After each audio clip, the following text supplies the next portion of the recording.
저희가 그 수요일마다 지금 십계명을 함께 상고하고 있습니다. 여러분, 그 십계명은 지난번에도 말씀을 드렸지만 크게 두 덩어리로 나누어진다, 그렇게 말씀을 드린 적이 있습니다. 그 두 덩어리로 나눠지는데, 첫 번째 덩어리가 1계명부터 4계명이고, 두 번째 주제, 두 번째 덩어리가 5계명부터 10계명이라, 그렇게 말씀을 드렸습니다. 이 1계명부터 4계명까지의 첫 번째 덩어리를 우리 예수님이 한 말씀으로 요약하시기를 하나님 사랑이라, 이렇게 말씀을 하셨고, 5계명부터 10계명까지 두 번째 덩어리를 우리 예수님이 한 말씀으로 말씀하시기를 이웃 사랑이라, 이렇게 말씀을 하셨습니다. 우리가 지난번까지는 첫 번째 큰 덩어리를 대략적으로 살펴보았어요. 하나님 사랑. 그래서 예배의 대상이 누구신지, 그 예배의 대상을 어떻게 섬겨야 하는지, 우리가 어떤 마음의 자세를 가져야 되는지, 예배하는 자가 어느 시간에 하나님을 예배해야 되는지를 1계명부터 4계명까지 지난 한 8주, 7주 걸쳐서 좀 생각을 해보았습니다. 우리가 기억하셔야 될 것이, 참 재밌는 것은 우리가 갖고 있는 본성, 이 인간의 종교심은, 그렇죠, 지성이면 감천이기 때문에 우리가 지극정성으로 빌면 하나님이 복 주시는 이런 종교로 생각될 수 있지만, 그러나 이 기독교라고 하는 것은 그런 것이 아니라 1계명부터 4계명까지 살펴보더라도 예배를 받으시는 분이 예배를 어떻게 받으시는지와 예배하는 자가 어떤 마음을 가져야 하는지, 그리고 예배 시간까지도 알려주시는 친절한 계시의 종교였다, 그 말입니다. 그래서 기독교는 정성도 중요하지만 정성 이전에 방향성과 내용이 참 중요합니다. 여러분, 야구 아시죠? 야구는 공이 멀리 나갔다고만 해서 다 홈런이 아닙니다. 뭐가 중요하냐면, 뭐가 중요하겠어요? 방향이 중요합니다. 방향.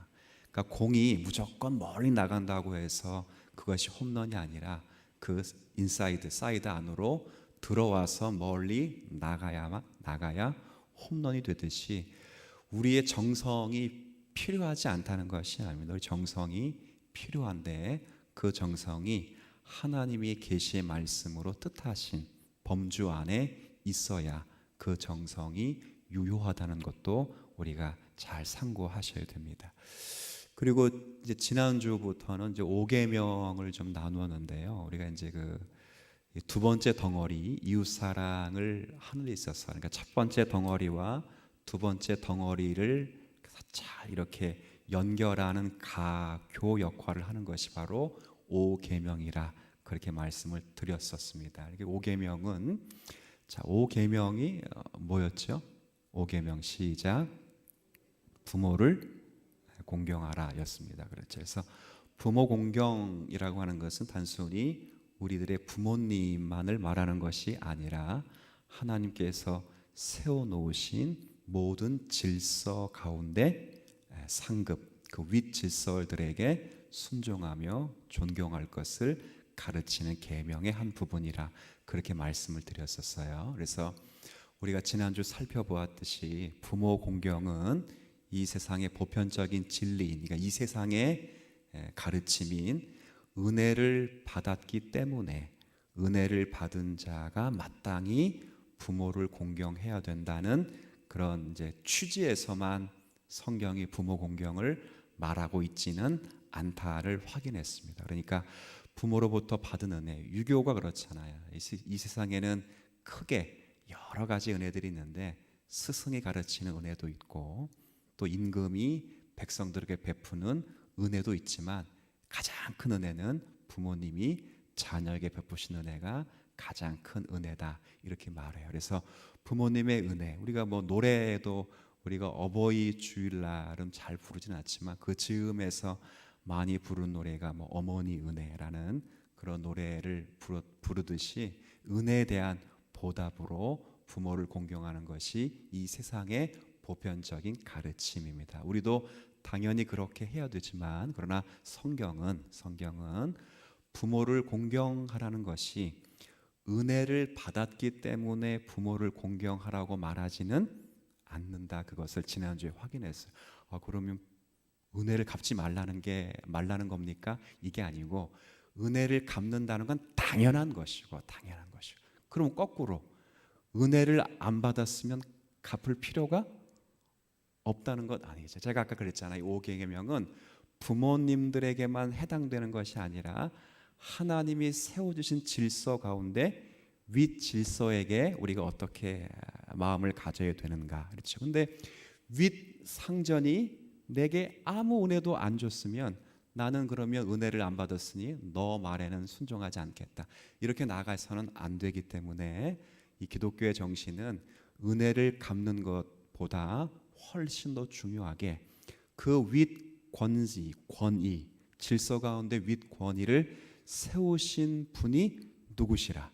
하나님이시라는 차원에서 우리가 질서 속에 윗 권위, 부모를 공경하라고 이야기를 한 거예요. 그래서 우리가 부모를 공경하라고 하는 것은 당연히 은혜를 받았으니 은혜를 갚자라는 취지도 있지만 그것보다 훨씬 더 크게 하나님이 그분을 뭐 하셨기 때문에 세워 주셨기 때문에 우리가 그 권위에 순종하고 복종하고 존경을 표하는 것이다. 그렇게 말했습니다. 그런데 이 말 속에 조금 더 생각을 해보면 그 부모의 권위를 세워주신 분이 누구셔요? 하나님. 그런데 하나님이시기 때문에 부모님보다 더 권위자가 있어요. 누가 계셔요 지금? 하나님이 계시기 때문에 그렇게 에베소 6장에 보면 순종을 하긴 사는데 무엇 안에서 순종하라고 되어 있냐면 주 안에서 순종하라. 그래서 이것이 다 권위와 연결되는 차원이라 그렇게 생각을 했습니다. 오늘 후반에 이 이야기가 조금 반복되겠지만 교회가 안의 질서, 여러분이 세상에서의 모든 질서도 그와 같다는 것이 오늘 이야기하고 있는 그런 내용 가운데 한 부분입니다. 우리가 지금 에베소서를 이제 읽었는데요. 에베소서 읽어보면 여러 가지 관계 속에서 이런 관계 속 질서의 관계 속에서 신자들이 취해야 할 태도가 여기에 기록되어 있습니다. 특별히 세 관계를 기록해 두고 있는데 첫 번째 관계는 아내와 남편의 관계를 통해서 이 질서를 가르치고 있고 두 번째는 부모와 자녀의 관계를 통해서 가르치고 있습니다. 세 번째는 종과 상전의 질서를 통해서 제가 말씀드린 이 원리를 가르쳐 주고 있어요. 일단 어떤 질서에서 어떤 태도를 가져야 되는가를 설명할 때 한번 보세요. 5장 22절 여러분 한번 좀 읽어 주시겠어요? 5장 22절 시작.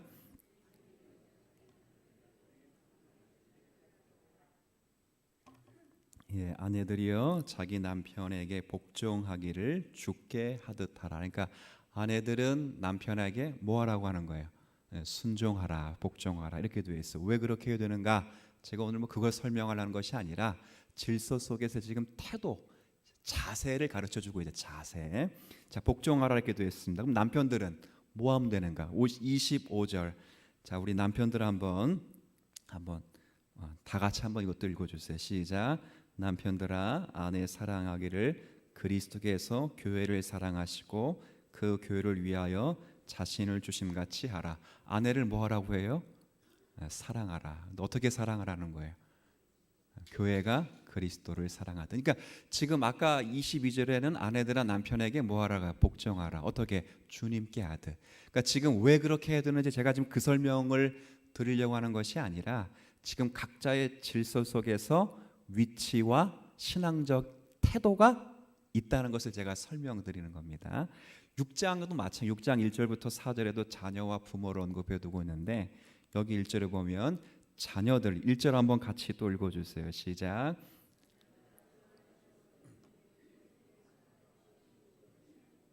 여기 보면 부모에게 순종하라 이렇게 되어 있어요. 순종하라. 그리고 자, 이제 부모님은 자녀들에게 뭐라고 하는가 한번 4절 한번 읽어보시죠. 시작. 또 아비들아 너희 자녀를 노엽게 하지 말고 오직 주의 교훈과 훈계로 양육하라. 자, 이거 이제 자녀들은 부모에게 순종해야 되고 부모는 자녀들을 뭐 하지 말래요? 노엽게 하지 말고 주의 훈계와 교훈으로 양육하라. 이렇게 지금 질서에서 태도를 가르쳐 주고 있어요. 그리고 5절부터 9절까지 말씀에도 종과 상전을 통해서도 그렇게 차이가 있습니다. 예를 들어 5절에 보면 똑같습니다. 종들아 두려워하고 떨며 성실한 마음으로 육체의 상전에게 순종하기를 그리스도께 하듯 하라. 작업 잘 보면 아까 아내 그리고 자녀 그리고 종 거의 대부분 어떤 단어가 표현되냐면 무슨 단어가 표현되어 있었냐면 순종하라 이런 표현이 돼요. 순종하라 이렇게 표현되어 있습니다. 그리고 상전에게는 9절 한번 이 9절 한번 보세요. 자, 9절도 한번 같이 읽어주세요. 시작. 상전들아 너희도 그들에게 이와 같이 하고 위협을 그치라. 이는 그들과 너희의 상전이 하늘에 계시고 사람을 외모로 취하는 일이 없는 줄 너희가 알미라. 그러니까 너가 상전이지만 사실 너보다 더 큰 상전이 하늘에 계신 하나님이시니까 까불지 말고 너가 있는 만약 그 종들을 사람처럼 바르게 잘 섬길 것을 권면하는 그런 내용으로 지금 진행되고 있습니다. 제가 지금 왜 그렇게 해야 되는가를 말씀드리려고 하는 것이 아니라 지금 제가 말씀드리고 하자 하는 이 취지는 바로 그거예요. 하나님이 여러 질서 속에서 신앙인들이 어떻게 그 질서에서 삶을 살아내야 되는지를 하나님이 지금 가르쳐 주시고 있는 그런 말씀을 읽고 있어요. 그런데 여기 아내와 남편, 부모와 자녀, 종과 이 상전을 쭉 언급하면서 오늘 이 세 관계를 종합적으로 묶고 있는 그 핵심적인 내용이 뭐냐면 저와 여러분이 오늘 읽은 21절입니다. 21절 한번 같이 읽어볼게요. 시작. 그리스도를 경외함으로 자, 지금 제가 다시 설명할게요. 자, 지금 아까 잘 보세요. 아내는 남편을 뭐 하라고 했습니까? 자, 아내는 남편에게 복종하라. 좋습니다. 남편은 아내를 자, 이게 피차 뭐 하는 거예요?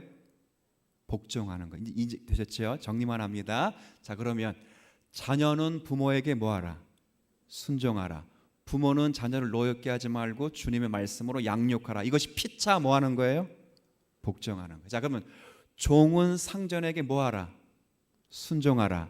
상전은 너보다 더 큰 상급자 교신자라 까불지 말고 겸손하게 종들을 보살피고 섬겨라. 이게 피차 뭐 하는 거예요? 복종. 이 질서를 세우신 분이 누구시라고요? 그래서 이 질서를 가장 잘 드러나고 있는 관계가 제5계명 부모 공경을 통해서 가르치고 있는 계명이라 그 말이에요. 그러니까 부모 공경만을 이야기하는 그 계명이 아니라 그 부모 공경 속에 가르쳐준 질서에 대한 확장입니다. 확장. 우리 신앙의 선배들이 이런 질서를 뭐라고 불렀냐면 이 질서는 하나 여러분이 외워두시면 좋겠어요. 한 번은 따라해 볼게요. 외우기 위해서 동등 속의 질서. 네, 하나 좀 외워두십시오. 동등 속의 질서입니다. 그러니까 피차 복종하라라는 동등이고 그 동등한 위치 가운데 위치상 신앙인들이 질서에 순응할 태도를 보여야 되기 때문에 동등 속의 질서임을 우리 신앙의 선배들이 용어를 이렇게 차용해서 만들어 낸 것입니다. 마치 무엇과 똑같냐면 하나님은 3위 하나님을 계시는데 자, 제1위 하나님은 어떤 하나님? 성부. 제2위 하나님은 성자. 제3위 하나님은 자, 그러면 제일 센 하나님은 어떤 하나님이에요? 그렇죠.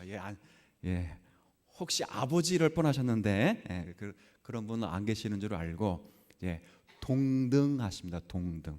권능과 영광과 모든 것에 동등하지만 질서 가운데 아버지가 계시고 아들이 계시며 아버지와 아들이 보낸 뭐가 있어요?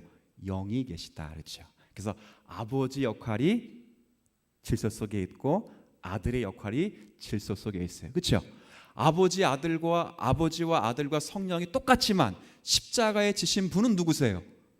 그렇죠. 아들이죠. 그걸 아버지를 그럼 이상하잖아요. 그렇죠? 아니잖아요. 그러니까 그런 거라 그 말이에요. 그러니까 신앙이 참 이 기독교는 은혜를 받았으니 내가 갚자 이게 아니에요. 그냥 예를 들어 동등 속의 질서에서 야 네가 나한테 해준 게 뭐 있어? 그러니까 기독교인들은 그런 말을 해서는 안 돼요.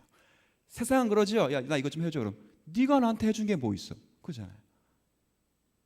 대부분 근데 교회도 이런 경우가 많아요.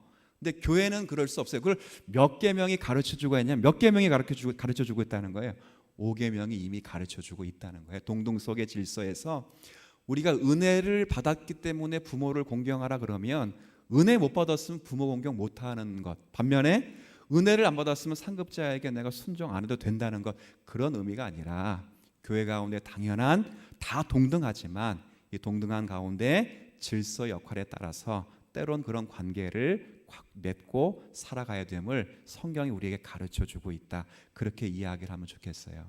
근데 제가 동등하다는 것은 이건 제가 이제 당연하죠. 왜 사람이 동등할까? 사람은 동등한 것은요. 이건 주일 설교에 연결이 돼서 제가 주일 설교에 또 제가 집중해서 말씀드리려고 하지만 답은 하나입니다. 사람이 동등한 이유는 하나님의 형상으로 창조되었기 때문에 사실은 신분이 나뉘어질 수는 없어요. 동등해요. 동등하지만 그 동등한 삶 속에서 역할이라는 것이 있기 때문에 오늘 그 역할을 성경에서 말하는 역할로 제가 몇 가지 좀 소개를 해드릴 테니까 여러분들이 조금 아마 다 아시는 내용이고 거듭거듭 확인받아야 될 내용인 줄 아시고 자신들을 한번 저부터 돌아보셨으면 좋겠다 그런 생각을 합니다. 먼저 질서, 제가 이제 중요한 것 동등한 거예요. 동등하지만 그 질서 속에서 다스림을 받아야 되는 분들이 어떤 태도를 가져야 되는가. 다시요. 동등해. 누구나 동등하지만 질서 속에서 다스림을 받아야 되는 분들. 그러니까 예를 들어 구역장, 오늘 구역장 공부를 하는데 구역원이라면 구역원들은 누구의 지금 다스림을 받고 계셔야 돼요. 일단 구역 예배 시간에는 그렇게 생각하시면 돼요. 자, 그런데 구역원보다 구역장님이 훨씬 신분이 높은 것은 다 같이 뭐예요? 그렇죠. 원탁에 앉아 계신다 이렇게 생각하시면 돼요. 원탁에 앉아 계신다. 그런데 질서가 구역장이라는 질서가 있기 때문에 구역원들은 네가 나한테 뭘 해줬다고 이렇게 말해서는 안 된다는 거예요. 그렇죠? 그래서 구역원들 이제 하급자란 표현이 좀 이상한데 여하튼 지도 편달을 받는 분들이 지도하는 분들을 어떤 마음을 가져야 되는가 이제 그 생각을 먼저 좀 해볼게요. 저도 지도를 하는 입장이지만 어느 순간에는 지도를 또 받는 분들이고 여기 나와 계신 분들은 지도를 하는 분들이지만 어떤 면에서는 당회와 저의 지도를 또 받아야 되는 분이기 때문에 우리 다 같은 입장에서 한번 생각을 먼저 해볼게요. 저 같은 경우는 이제 가정에서는 그러니까 새 아이의 아빠이기도 하고 한 아내의 남편이기도 하지만 또 교회 속에서 이렇게 또 목사이기 때문에 시간이 지나가면 지나갈수록 질서 속에서 지도하는 자리에 서는 위치가 조금 더 빈번해지는 그런 사람 가운데 하나입니다. 그런데 늘 느끼지만 지도자의 자격을 다 갖추고 지도자가 되는 사람은 제가 없다는 것을 다른 분들은 모르겠는데 저를 보면 제가 절감을 해요. 그래서 저를 볼 때마다 늘 부족하고 실수가 많고 그래서 해가 가면 갈수록 이게 말을 못할 정도로 부족함이 더 많이 생기는 것이 저의 위치이기도 합니다. 그렇죠? 근데 그럼에도 불구하고 시간이 지나가면 마치 지도하는 자리에 서지 않을 수 없는 자리가 또 저의 위치이기도 해요. 그 당회실을 이렇게 가면 이제 장로님들이 또 이렇게 네 분이 보충되시고 우리 신무장로님 계시고 원로장님이 계시고 협동장님이 계셔가지고 당회실에 가면 그 넓고 큰 식탁이 그 의자가 꽉 채워졌다.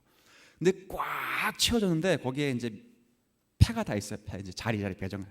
근데 제 자리가 저도 그때 지난주죠, 장로님 첫 주에 갔는데 제 자리가 어디냐면 맨 위에 상석이고 양쪽에 원로 장로님, 그다음에 장로님 쭉 앉아 있어. 아유, 상당히 제가 앉는데 상당히 부끄러워. 그래서 회의를 진행하고 말을 하는데 사실 제 지도를 받는 우리 장로님들이 저보다 연세가 훨씬 많으세요.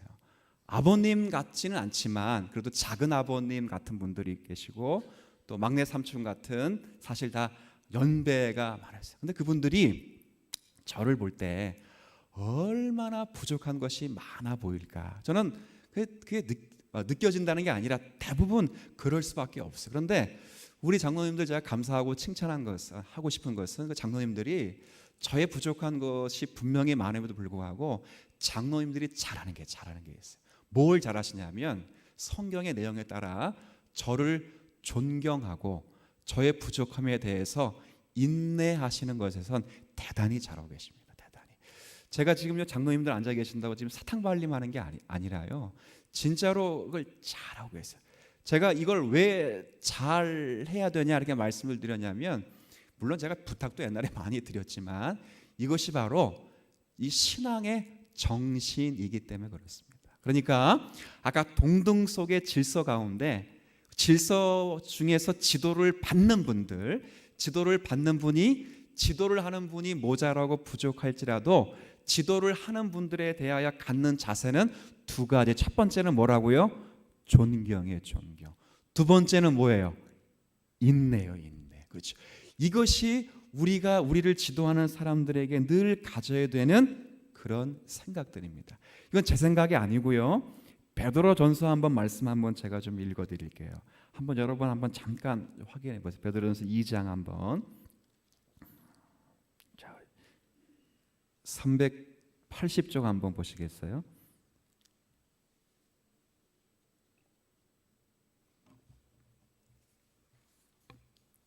제가 좀 380쪽 베드로전서 2장 18절부터 21절부터 한번 21절까지 제가 좀 읽어드릴게요. 사환들아, 종들아 이렇게 표현합니다. 종들아, 범사에 두려워함으로 주인들에게 순종하되 선하고 관용하는 자들에게만 아니라, 이 말은 은혜를 내게 준 사람들에게만 하지 말고 까다로운 상관들에게도 그렇게 하라 그 말이에요. 부당하게 고난을 받아도 하나님을 생각함으로 슬픔을 참으면 아름다우나 인내가 나오죠. 죄가 있어 매를 맞고 참으면 무슨 칭찬이 있으리요. 그러나 선을 행함으로 고난을 받고 참으면 이는 하나님 앞에 아름다운 것이다. 이렇게 되어 있습니다. 지금 이 말씀이 부당한 고난을 무조건 참으라 이 이야기를 하는 것이 아니라 까다로운 상급자가 있을 때, 그러니까 우리를 지도하는 분들 가운데 좀 까다로운 분이 있을 때, 자 그들에게도 어떤 기본적인 자세를 취해야 되는가에 대해서 지금 베드로 사도가 이야기하고 있다 그 말. 이게 뭐냐면 순종하는 것과 존경하는 것과 인내하는 것, 이것을 지금 가르쳐 주고 있습니다. 저도요 어느 부분에 있어서는 질서 속에서 사실 지도를 받는 위치에 많이 서기도 합니다. 그런데 그게 확실히 나아진 건 아니지만 예전까지만 해도 그 지도를 받는 위치에서 조금 불만이 있으면 이제 때론 그것을 이제 바로 이야기하기도 하고 또 갖고 있다가 사람들에게 좀 말을 맞춰가지고 건의도 많이 하기도 했지만 가만 보면 제가 그 위치에 갔을 때 저도 동일하게 그 실수를 반복하는 저의 모습을 종종 발견하고 합니다. 그래서 제가 드는 느낌은 이 상급자들의 부도덕함과 부족한 면이 있으면 먼저 제가 실제 실천하고 있는 것 가운데 하나가 먼저 기도하는 것. 이게 참 우리에게 경건의 내용이 아닐 수 없어요. 그러니까 상급자가 좀 부족할지라도 반면 교사로 삼으면서 그들을 존경하고 그들에 대해서 인내하는 것. 물론 상급자가 거기에 걸맞는 실력과 인격을 갖추는 것은 당연할지라도 아까 제가 말씀드렸잖아요. 그 상급자를 세워주신 분이 누구시라고요? 하나님이시기 때문에 우리가 주권을 인정하는 차원에서 존경하고 인내하며 따라가야 되는 것이 성경이 우리에게 하고 있는 이야기 가운데 한 부분이라. 이게 첫 번째 제가 여러분에게 말씀드리고 싶어요. 두 번 제가 그리고 후에 한번 정리를 좀 할 텐데요. 두 번째는 이제 반대로 동등하지만 질서 속에서 남을 지도하는 분들이 또 계실 거라며, 그렇죠? 저 같은 분이 계시고 여러분 가운데 또 누군가를 지도하시는 상급자들은 어떤 자세를 취해야 되는가, 이제 그 부분에 대해서 좀 생각을 좀 해야 되는데요. 옛날에 보면 저희 때만 해도 그랬습니다. 지금은 안 그렇지만 저희 때만 해도 한 반에 고등학교, 중학교 되면 한 반에 60명이 막 넘었어요. 넘어서 60명이 넘는 아이들을 관리하는 선생님의 파워는 정말 막강했습니다. 그러니까 선생님이 아이들 이름 하나도 알아주면 그 아이들이 얼마나 감격하고 그런지 몰라요. 그래서 선생님 한 분의 그 뭐라고 할까요? 그 파워가 아이들에게 얼마나 그 효과적으로 아이들을 지도할 수 있는 힘이 발현되는가 우리가 잘 알고 있어요. 그래서 그런 식으로, 그러니까 좋은 리더자가 있으면 그 아이들과 그 자녀들 그리고 거기서 지도를 받는 분들이 평안함을 얻는 것과 같은 원리로 제가 좀 설명을 드리자면, 그게 뭐냐면, 제가 이제 하나 있었던 일인데, 이게 지금 우리 교회당 보시면 주차장 옆에 사이드 이렇게 나무들하고 조금씩 이렇게 뭘 심어놨잖아요. 근데 거기 보면 잘 보면 거기 많이 있는 것들 하나 가운데 뭐가 많이 있냐면 담배꽁초들이 많습니다. 제가 한번은 그 담배꽁초를 누가 펴는 거냐면, 제가 한번 이렇게 어디 나가다가 저녁 옷으로 해서 나가다가 교복을 입은 남자애들이 거기 모여서 삼삼오오 모여 담배를 피우고 있어요. 담배. 근데 이제 저도 모르게 뭐라 그러냐면, 야, 여기서는 피면 안 돼, 이렇게 얘기해요. 여기서 피면 안 된다 그랬어요. 근데 말을 하고 나서 곰곰이 생각해 보니까 여기서 피면 안 된다고 말해서는 안 되지. 여기서 피면 안 되면 다른 데서 피라는 거예요, 그 말은. 근데 제가 그런 마음이 아닌데도 불구하고 말을 해놓고 보니까 그렇게 나왔어요. 근데 그렇게 말하면 안 되고 원래 뭐라 말해야 됩니까? 야, 너희들이 담배 피는 것은 옳지 않다. 훈계하고 양육하는 것이 맞죠. 그런데 제가 지금 뭘 말씀드리려고 하냐면, 지금 너무나 개인주의화 되어서 남의 일에 간섭을 잘 안 하려고 하는 시대를 살고 있습니다. 너무 개인주의화 되어서. 그리고 굳이 남의 극히 개인적인 것에 간섭해서 괜히 뭐라고 해, 잡음을 만들어낼 필요 없고 쓴소리 들을 필요도 없기 때문에 뻔히 보이는 잘못과 허물이 있음에도 불구하고 지도를 해야 되는 입장에서 아무런 이야기와 훈계를 주지 않아서는 안 된다는 거예요. 그래서 제가 저를 반성하는 차원에서 우리 여기 이제 위치에 계신 분들에게 당회라든가 구역장님들 이렇게 말씀드리고 싶은 내용은, 지도자들이 뭘 해야 되냐면 신상필벌이라는 말 아시잖아요, 그렇죠? 잘한 사람들을 칭찬하고 격려할 뿐더러 못한 분들에 대해서는 책망하고 훈계하는 일들을 교회가 상급자들이 잘 감당을 해야 돼요. 아까 같은 경우 고등학생, 중학생 잘 모르겠지만 삼삼오오에 모여서 담배를 필 때 제가 원래는 목사라면 뭘 했었어야 되냐면, 야, 너희들이 지금 담배를 피면 안 되지. 네 담배 피면 큰일 나. 담배 끊어. 이것을 훈계해야 되는데 제가 지금 부끄럽게 제 고백을 하는 거예요, 지금요. 여기서 담배 피면 안 돼, 이렇게 말하는 것은 그럼 다른 데 가서 피라는 것과 똑같은 말을 했기 때문에 제가 상당히 부끄럽더라고요.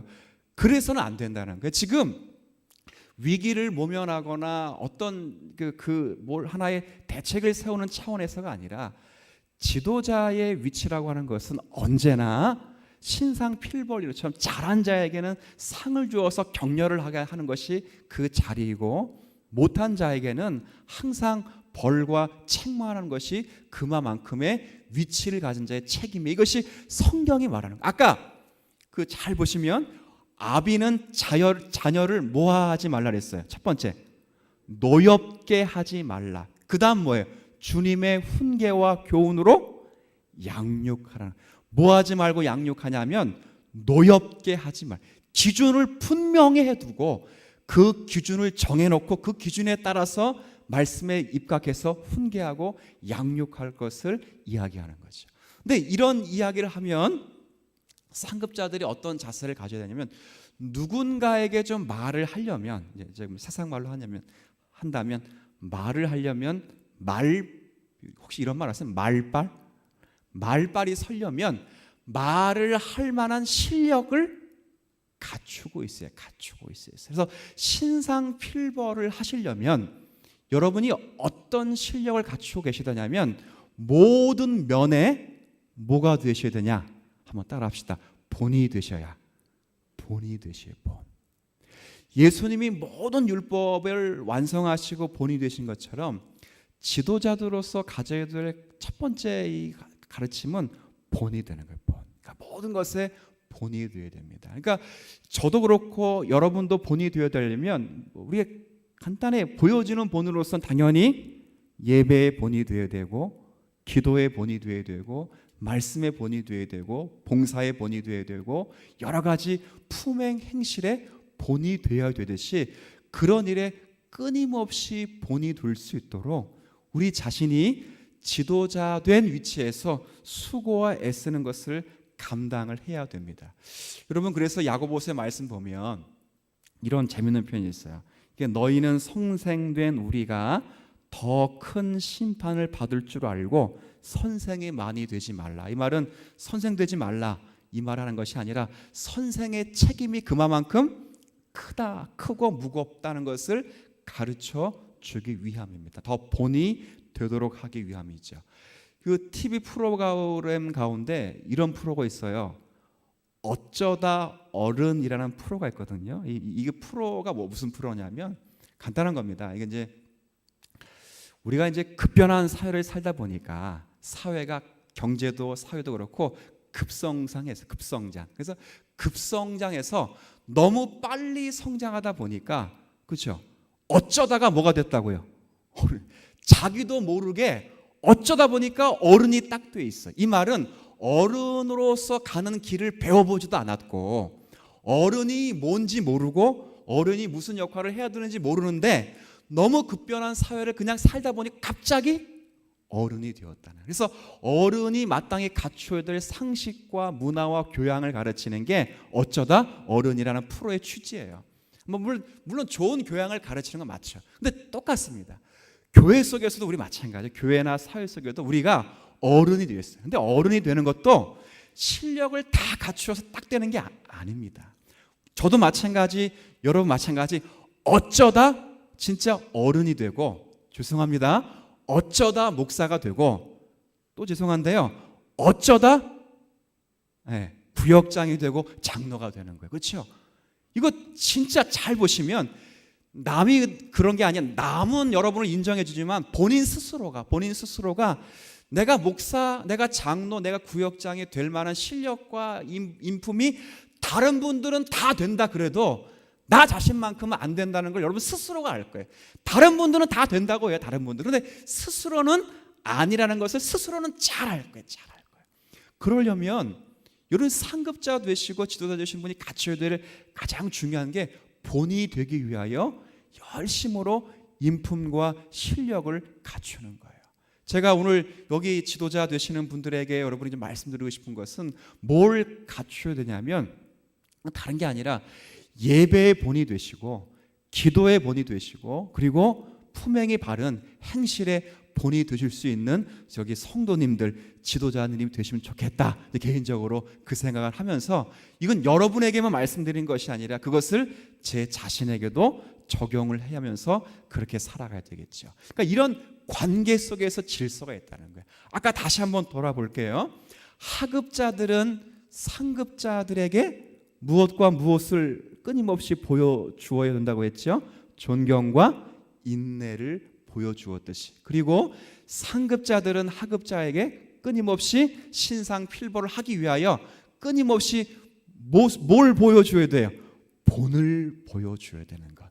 이게 우리가 갖춰야 돼요. 거꾸로 하면 안 돼요. 거꾸로 하면 하급자가 상급자에게 뭘 얻어먹을까, 이런 생각해서도 안 되고, 상급자가 하급자를 어떻게 굴려먹을까, 이래서는 안 된다는 거예요. 세상은 다 그래요. 세상은 뭐라 그러냐면, 직장에서 사장님이 직원을 뽑을 때 이 직원을 데리고 내 재산을 불리려고 써먹어요. 그렇지 않아요? 제가 너무 악평하는 겁니까? 세상 구조는요, 상급자가 직원을 뽑을 때는 회사를 유익하게 하는 것이지만 사실은 자기를 부자가 되기 위해서 써먹는 구조라고요. 그렇죠? 그러면 직원들도 사장에게서 뭘 얻어먹으려고 하는 거지. 그렇죠? 거기에는 존경과 사랑, 이것이 잘 실현되기가 쉽지는 않습니다. 그러나 교회는 다른 곳이에요. 교회는, 그리고 기독교인은 달라요. 기독교인이 교회에 있든 사회에 있든 간에 제가 아까 처음 시작할 때 부모를 공경해야 되는 것이 은혜를 갚자는 차원에서만이 아니라 그걸 넘어 그 부모를 세우신 분이 누구시기 때문에 하나님의 권위 속에서 그 부모를 공경하였듯이 하나님이 세우신 모든 질서 속에서 각자가 맡아야 되고 각자가 책임져야 될 질서의 태도를 보이셔야 돼요. 이걸 바꾸면 안 돼요. 바꾸면 목사가 성도들에게 어떻게 대접을 받을까, 이런 생각은 하면 안 되고요. 그렇죠? 성도는 목사를 어떻게 굴거먹을까, 안 되고요. 구역장님은 이 구역원들을 가지고 어떻게 내가 유익을 볼까, 이래서도 안 되고, 이 구역원들도 구역장을 내리고 내가 이 구역장을 통해서 어떻게, 이게 아니라는 거예요. 그러니까 이것이 아닌 상태에서 제가 말씀드리고 있는 이 질서를 잘 유지하면 그게 에베소서의 말씀처럼 주님의 몸이 완성되는 거예요. 이것을 가장 잘 보이고 있는 그 가장 작은 기관이 어디라 했어? 어디? 그것이 바로 가정이에요. 가정이라고. 그래서 제5계명이 뭐로 되어 있냐면 부모를 공경, 가정에 주신 말씀으로 되어 있다, 그 말이죠. 제가 이런 이야기를 여러분에게 드리는 이유는 물론 이게 적용을 일부러 그렇게 했지만 이제 주일이 되면 우리 교회도 임직자가 세워지기도 합니다. 여러분, 그 원로 장로 추대라고 하는 것, 이거 사실 가벼운 게 아닙니다. 제가 타이틀을 여러분 쭉 보시면 타이틀 이름 가운데 가장 앞부분 나온 게 뭐죠? 네. 혹시 타이틀 이름 알고 계세요? 자, 중직자들이니까 한번 해보세요. 시작.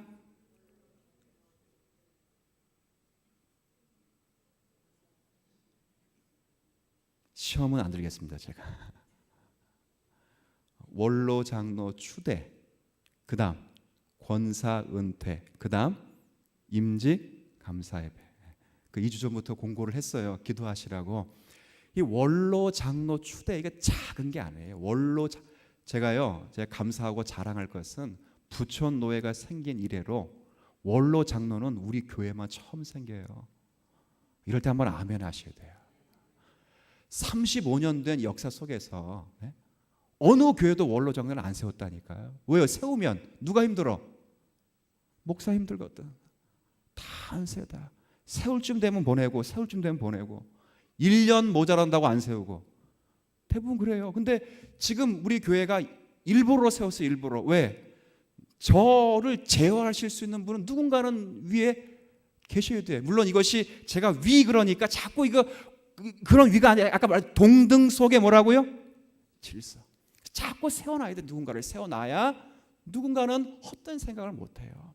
대단히 큰 행사입니다. 그리고 원로 장로만 세워지는 것이 아니라 권사님들 은퇴하지요. 그리고 임직자들이 세워지죠. 그분들이 지금 세워지면 다 지도자들로 나서는 분들이에요. 그렇죠. 그분들 가운데 사실 개인적으로 보면 난 저 사람 마음에 안 들어, 그런 분 있어요. 왜 없겠어요? 그렇죠. 저 사람이 뭐가 잘났다고, 난 저 사람이 중직자가 되는 게 난 지금도 이해가 안 돼, 그런 분이 분명히 계시는 줄 저는 믿어요.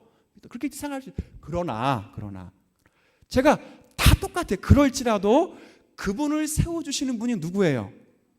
그러시기 때문에 그 권위를 인정해 그분을 존경하고 그분이 모자란 부분을 기도하면서 그분에게 하나님께 인내하는 것을 우리들이 또 해야 되고, 반대로 세워주시는 분은 뭘 해야 돼요? 실력 있어 세워지는 게 아니에요. 제가 말씀드렸죠. 실력 있어 부모가 되지 않았어요. 저는 부모가 되고 헤맵니다. 그렇죠.